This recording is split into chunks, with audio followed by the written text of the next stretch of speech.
यो खुसी लाग्यो अहिले पनि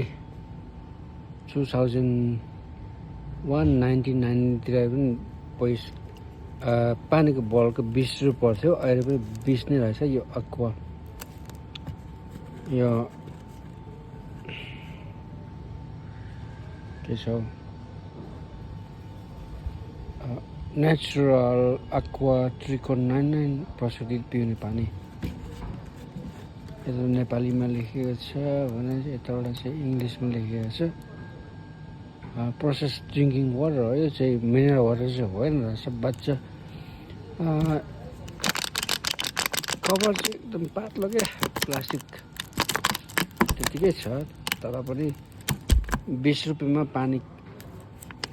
किनेर खान पाउनु नेपालको लागि राम्रै हो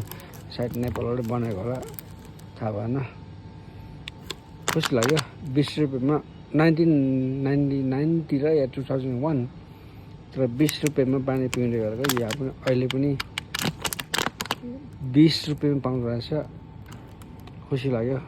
किनेर खाइयो